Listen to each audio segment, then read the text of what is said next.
Hi, have you been trying to get pregnant और आप बहुत उत्सुक हैं ये जानने के लिए कि क्या आपने इस महीने में कंसीव किया है या नहीं, बिना पीरियड मिस करे क्या कोई ऐसे सिम्टम होते हैं जो आप पहले से ही अगर अनुभव कर रहे हैं तो ये जान सकते हैं कि आप प्रेग्नेंट हुए या नहीं। तो आज बात करते हैं इन सभी सिम्टम्स के बारे में।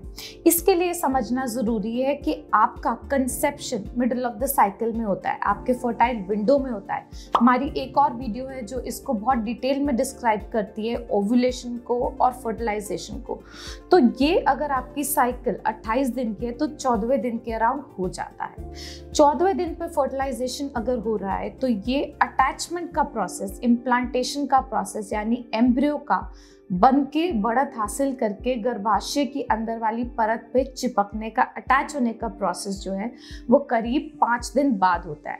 तो 19वें दिन आपके साइकिल के, अगर आपका 28 दिन का साइकिल है, इम्प्लांटेशन का प्रोसेस होता है। तो वो क्या चेंजेस होते हैं ओव्यूलेशन के बाद जो हेल्प कर सकते हैं ये डिटर्मिन करने में कि प्रेगनेंसी आई या नहीं। ओव्यूलेशन होते ही आपके शरीर का टेम्परेचर बढ़ना शुरू हो जाता है, जो होता है प्रोजेस्टेरोन हार्मोन की वजह से।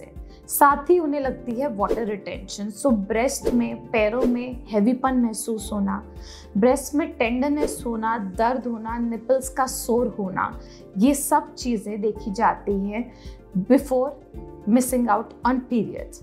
देन इम्प्लांटेशन के टाइम कुछ फीमेल्स में इम्प्लांटेशन ब्लीडिंग हो सकती है, जो हो सकता है आप नोटिस करें, हो सकता है ना करें, इट इज़ जस्ट स्पॉटिंग। और ये आमतौर पे ओव्यूलेशन के 5वें-6ठे दिन के करीब होती है।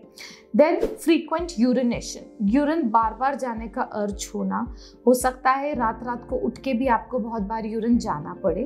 पर अगर इसमें जलन है या और कोई डिस्कम्फर्ट है, पेन है, तो अपना यूरिन इन्फेक्शन को ज़रूर रूल आउट कर लेना चाहिए।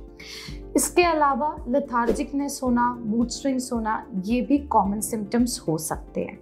पर साथ ही ये समझने वाली बात है कि ये जो सारे सिम्टम्स हमने बात करे ये सिर्फ प्रेगनेंसी के लिए स्पेसिफिक नहीं है। इसमें से सिर्फ इम्प्लांटेशन ब्लीडिंग है और वो भी ज़रूरी नहीं है कि सब फीमेल्स में हो।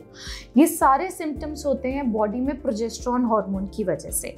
प्रोजेस्टेरोन हार्मोन शरीर में अंडा बनते ही, रिलीज होते ही बढ़ना शुरू हो जाता है और इसकी वैल्यू शुरू में तो सबके लिए बराबर होती है 1 हफ्ते तक, पर एक बार अगर इम्प्लांटेशन हो जाती है तो ये वैल्यू एस्केलेट होती है, ये वैल्यू ज़्यादा हो जाती है। तो अगर बाकी साइकिल्स के मुकाबले आप सिम्टम्स को कंपेयर करें तो ये सिम्टम्स अगर आपके 3रे हफ्ते के बाद यानी 21वें दिन के बाद आखिरी हफ्ते में बहुत एग्जैजरेटेड है तो ये प्रेगनेंसी को इंडिकेट कर सकते हैं। पर शॉर्ट टेस्ट अगर हम बात करें प्रेगनेंसी का तो वो होता है बीटा एचसीजी, जिसे आप यूरिन किट में प्रेगनेंसी टेस्ट की तरह देख सकते हैं।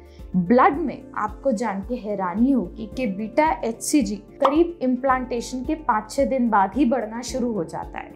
तो अगर आप बहुत क्यूरियस हैं अपने प्रेगनेंसी टेस्ट को लेके, पीरियड मिस करने से पहले भी आप ब्लड का बीटा एचसीजी का टेस्ट करवा सकते हैं और उसमें कोई भी वैल्यू जो 5 से ऊपर है वो पॉजिटिव प्रेगनेंसी इंडिकेट करती है। ये वैल्यू स्वाभाविक है कि बहुत कम होंगी और इनकी बढ़त देखने के लिए आपको 48 घंटे में उसे रिपीट करना चाहिए।